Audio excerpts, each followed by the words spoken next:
The galaxy had a fetish for timelines. Every empire carved its authority into history, measuring legitimacy by how far back its records reached. The older you were, the more right you had to exist. The Vorloth Imperium wore its 12,000-year lineage like a crown of sharpened bone.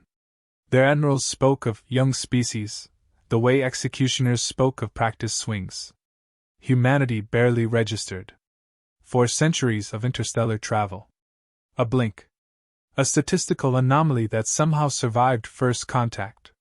Their worlds were scattered, their fleets modest, their diplomats painfully polite. They traded well. They complied often. They apologized when accused. The Vorloth Senate called them temporarily tolerated. So when Earth began mining a fringe system claimed, retroactively, of course, by the Imperium, the decision was effortless. Teach the children a lesson. Admiral Zirak commanded the 3rd Expansion Fleet with ceremonial pride. His ships were sleek, elegant expressions of Vorloth supremacy, crescent hulls, shielded spines, weapons arrays tuned by generations of refinement. As his armada slid into the Sol system, he allowed himself a moment of aesthetic disappointment. Earth looked small. So this is their cradle, he said, mandibles clicking softly. No planetary fortress. No ancient rings.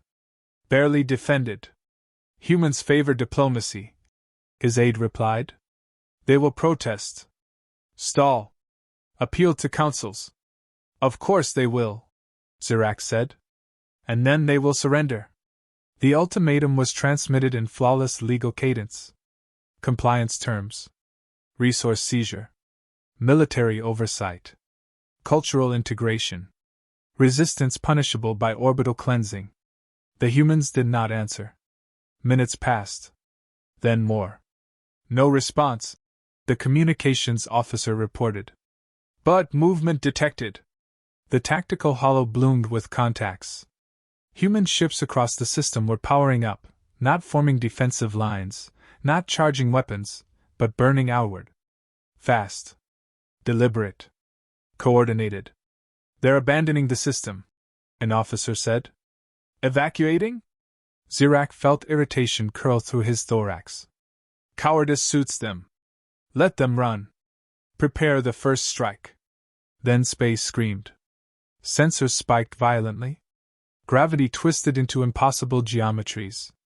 A rupture tore open beyond the orbit of Neptune, not a jump gate, not a wormhole, but something brutally forced, like reality pried apart with a crowbar.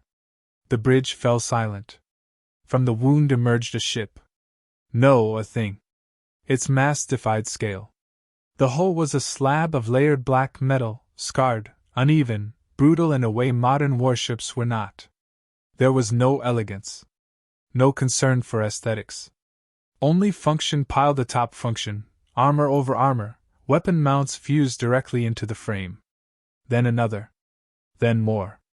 Each arrival hammered the system with gravitational shockwaves.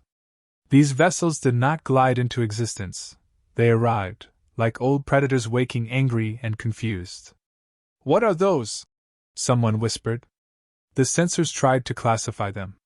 Designation unknown. Origin unknown. Age estimate, error. Zirak stepped closer to the hollow, his confidence draining into something colder. How many? He demanded. Counting, 41. No, 43 total vessels. The Imperium's proud fleet suddenly felt insufficient. A transmission cut through all channels simultaneously. No encryption. No translation lag. A human voice filled the bridge. Older. Roughened. Calm in a way that suggested nothing left to prove. Vorloth 3rd Expansion Fleet, the voice said. This is Rear Admiral Thomas Hale, United Earth Navy. Zirak straightened. You stand accused of. Yeah, Hale interrupted. Trade violations. Territorial disputes. I read the memo. There was a pause. Not technical. Personal. You came here because you think age equals strength. Hale continued. Because you think surviving a long time makes you wise. The ancient ships began to move. Not aggressively. Not defensively. They advanced the way glaciers do, slow, unstoppable, unconcerned with anything fragile enough to break. These vessels, Hale said, were launched before your species invented written language. Zirak recoiled. That is a lie. No civilization survives that long. Correct, Hale replied. We didn't. Weapons ports opened along the massive hulls.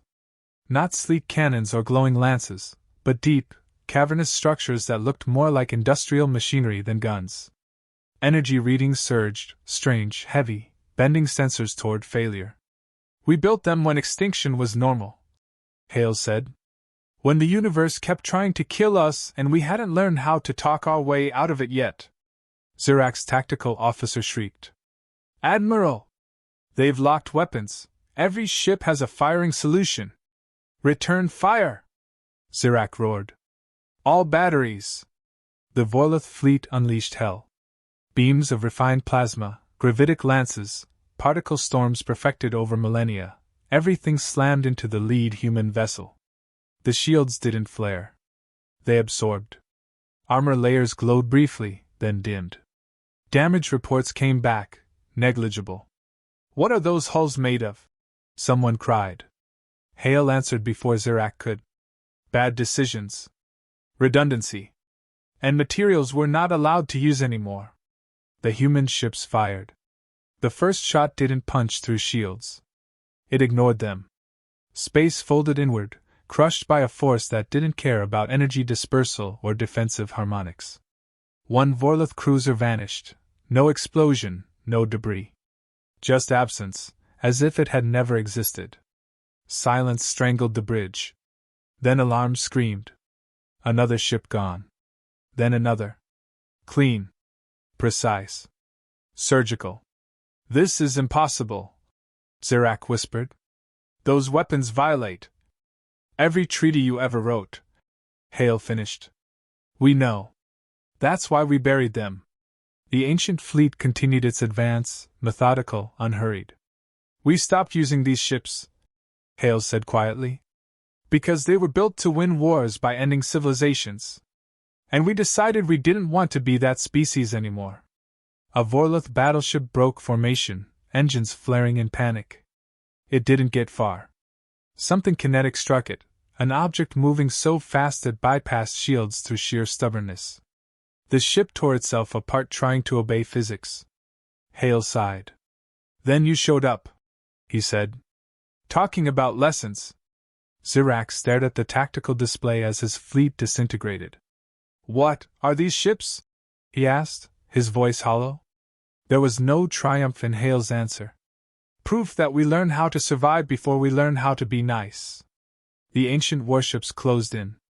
And somewhere deep in the void, things older than empires stirred, because humanity had just reminded the universe what it looked like when they stopped holding back. The galaxy reacted as though someone had torn a star from the sky and handed it to humanity as a warning. News of the Vorlith slaughter traveled faster than subspace comms could officially allow. The Kepri hegemony cancelled festivals. The Draxkar fleets pivoted mid-course. Entire council chambers erupted in arguments that bordered on hysteria. Humans cannot, will not, survive this! Shrieked an overexcited diplomat from the Lyriti coalition. His tentacles twitched like struck wires. They are children! For centuries, barely armed, barely space-faring. A silence fell. Someone produced images. Sensor logs of 30-some impossibly massive vessels, tearing through the third expansion fleet as though shields and armor were wet paper. Debris evaporated mid-space. Strategic formations collapsed in seconds. And then the whispers began. They'd been hiding these ships. No one had guessed. Not the scholars. Not the spies. Not the empire builders who had watched Earth for centuries. Humans had lied. The polite, apologetic, treaty-signing humans had lied. Admiral Zirak's personal humiliation had escalated into full-blown terror. His claws shook as he pored over the sensor logs, trying to reconcile what the readings said with what he had trained to believe. They are antiques? He asked his aide. They cannot be operational. These ships are older than our oldest archives. They are, sir, the aide said softly. But more than that, the engineering, it is adaptive. Zirak clenched his mandibles. Adaptive? He had seen fleets reforming in real time, distributing power where hits struck, weapons realigning instantaneously. These ships were smarter than most fleet AI, smarter than him. Back on Earth, Hale's voice cut through in calm, almost conversational tones. The Vorla think history matters. We proved it doesn't. And he was right. The humans hadn't simply come to defend, they had come to punish. The evacuation fleet had never been fleeing. It had been bait. Standard cruisers, carriers, support frigates, all moving outward like frightened lambs, while the hidden fleet awakened from the cold, dark corners of known space. Hale's voice carried a grim satisfaction. We built these vessels to fight predators who outlived their prey. To survive the long nights. To endure the centuries of betrayal. They were never meant for polite negotiation. Zirak panicked. His tactical officers scrambled. Sensor feeds lit up with readings of ships moving faster than standard FTL, appearing from vectors that shouldn't exist. They were striking supply lines, cutting off reinforcement routes, destroying forward colonies before the Third Fleet could respond. Every intercepted Vorlith comms broadcast one universal reaction: disbelief. The Vorlith Council debated the unthinkable.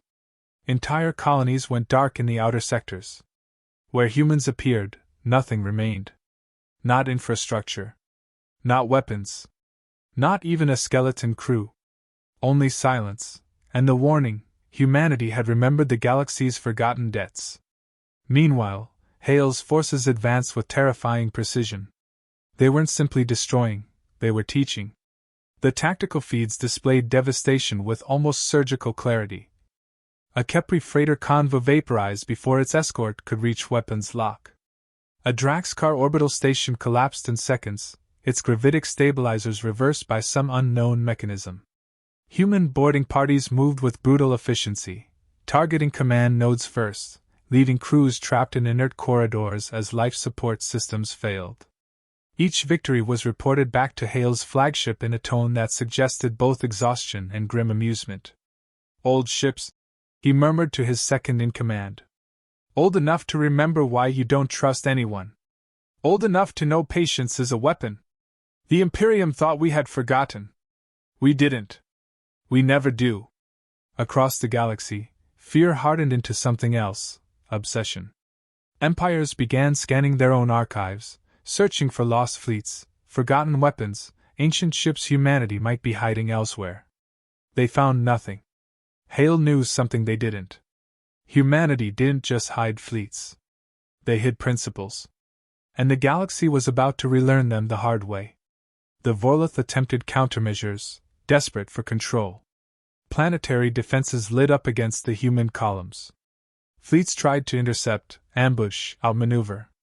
Every attempt failed spectacularly. For every Vorlith vessel destroyed, at least one ancient human warship moved forward unscathed, its targeting perfect, its shields impenetrable, its firepower devastating. Then came the first real test.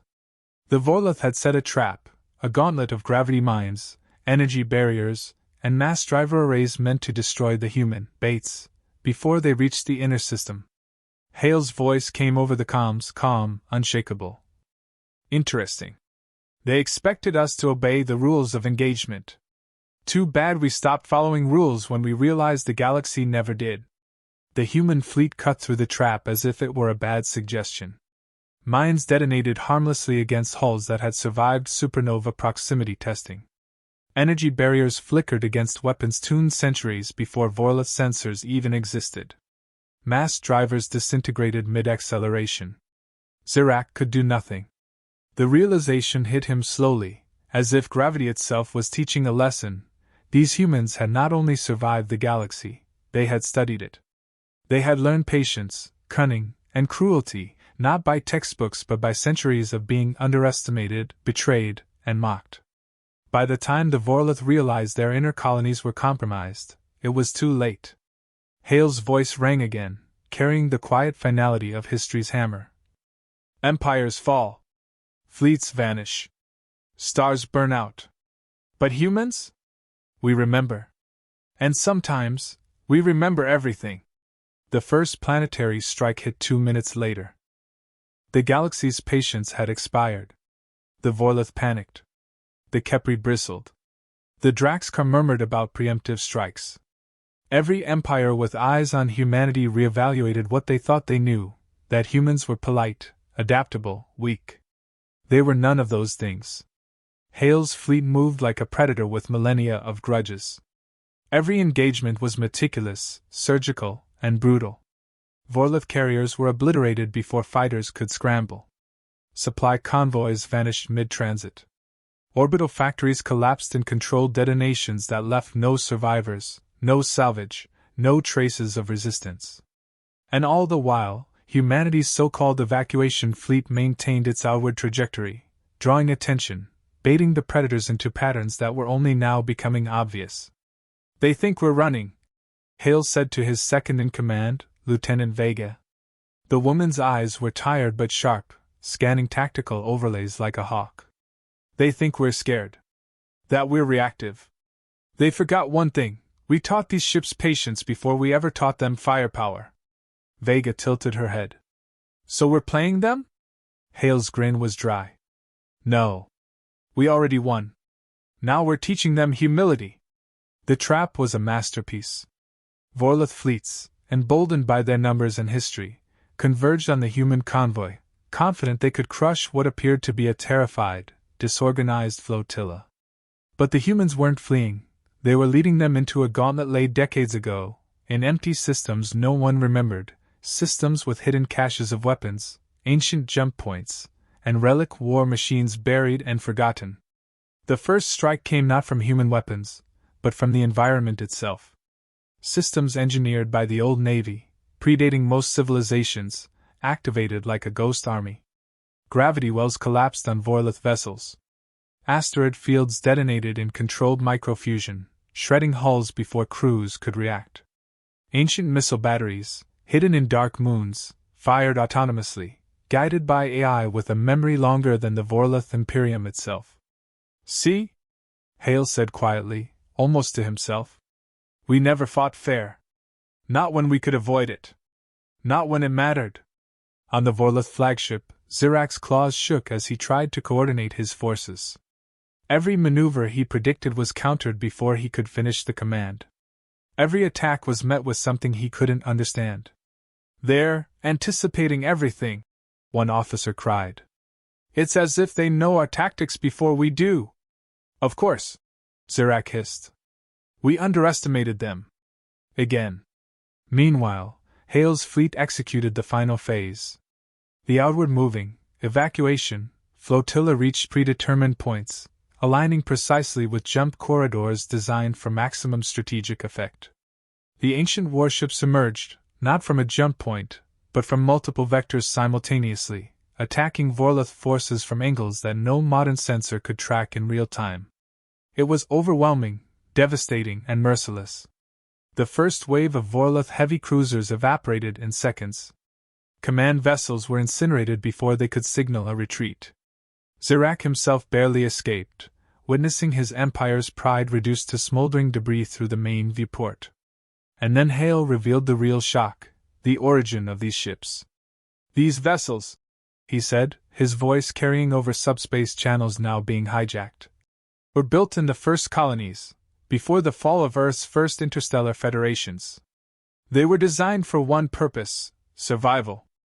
Against empires like yours. Against species that thought longevity meant invincibility. Against betrayal." The galaxy froze. They had built these ships to fight other empires, before the empires even existed. "They were buried because we wanted peace," Hale continued. "Because we thought diplomacy could replace firepower. But history has a way of demanding attention." Vorlith survivors tried to regroup, but it was too late. Every move, every calculation, had been anticipated. Human ingenuity wasn't just in firepower, it was in planning, in foresight, in the memory of centuries. And the final blow came not from weapons, but from strategy. The ancient ships converged on the Vorlith capital system, cutting communications, disabling defenses, and isolating every military command node. Hale's voice rang across the void one last time, calm, unshakable. Empires that think they can teach us lessons are the same ones that forget history when it doesn't serve them. You assumed weakness. You assumed fear. You assumed compliance. All assumptions were yours, not ours. The Vorlith flagship, Zirak's Pride, was gone in a silent, devastating instant. Not a detonation. Not debris. Just absence. And in that void, the galaxy understood a terrifying truth. Humans did not merely fight. They remembered, and they punished accordingly. For a moment, there was silence. Then Vega asked softly, almost hesitantly, "Admiral, did we just destroy an empire?" Hale's gaze lingered on the holographic display of the shattered Vorlith fleet. "No," he said. "We reminded them who we are. Empires survive or they don't. But humans survive, and we don't forget. That's all they needed to learn." And somewhere in the dark reaches, systems older than empires hummed to life, as if acknowledging that the galaxy had just been reminded. Underestimating humanity is a dangerous game. The galaxy had learned something new. Humans remembered. Not just grudges, not just history, not just betrayals, but the small, sharp details of every slight, every mockery, every assumption of weakness. The Vorlith were gone, not completely. Fragments of their empire limped through space, but their pride, their fleets, their hubris had been shattered. Hale watched the aftermath from the bridge of his flagship. Ancient warships, black and scarred, drifted in formation around Sol, a silent testament to patience and cunning. Their hulls bore the scars of battles fought long before anyone else could imagine warfare. And yet, despite everything, they moved with discipline, waiting for the next command. "Do you think they'll strike back?" Lieutenant Vega asked, her voice low. She had seen more death than most admirals had read about in history books, yet there was a flicker of unease. Hale chuckled dry and dark. "Of course they will. But this time, they'll think twice. And they'll remember that patience doesn't always favor the long-lived. Sometimes it favors the underestimated." Across the galaxy, survivors of the Vorlith, Kepri, and other empires scrambled to salvage what they could. Panic spread in whispers. Humans aren't new. Humans hide fleets older than our empires. Humans are patient. Earth's surface remained quiet. The evacuation fleets returned, their outward march nothing more than a demonstration of foresight, a choreography of deception that had led enemies into traps laid centuries ago. Colonies long thought insignificant had been instrumental in the strategy. Systems forgotten by galactic cartographers had become the stage for a masterpiece of destruction. Hale's communications officer buzzed urgently. "Admiral, the Council of Surviving Vorlith Leaders is requesting a parley." Hale smirked. "Parley? Let them come. We'll serve the lesson first, the lecture second.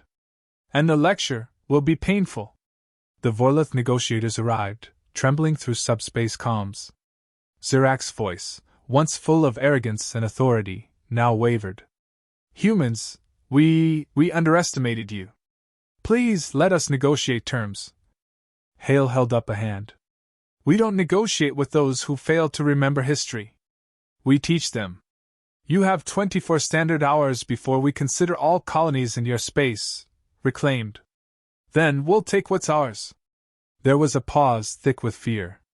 The Imperium's symbols flickered across hollow conferences, a ghost of pride and power now humbled before something older, smarter, deadlier.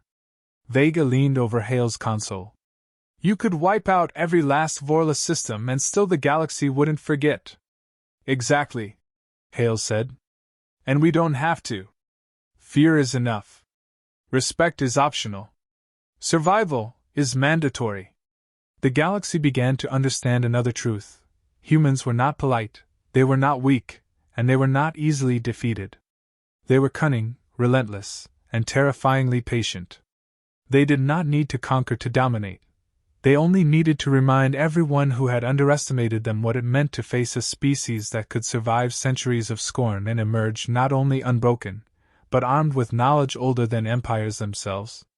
Hale activated the fleet-wide broadcast, letting the message resonate across the void. Empires rise. Empires fall. Stars die. Humans endure. Remember that. Silence fell in response. Not the comforting silence of peace, but the hollow, shaking silence of a galaxy forced to reevaluate everything it thought it knew. Hale leaned back in his command chair. Old ships, he muttered. Old grudges. The galaxy never learns until it's too late. And somewhere in the dark, ancient warships hummed like ghosts of vengeance, ready for the next time patience, cunning, and memory would be required. For humanity, it was not a victory in the conventional sense. It was better, it was a warning. And it was final. The galaxy would never again look at humans and see children. They would see monsters. And monsters, Hale thought with a grin, are infinitely more fun to deal with than polite little diplomats.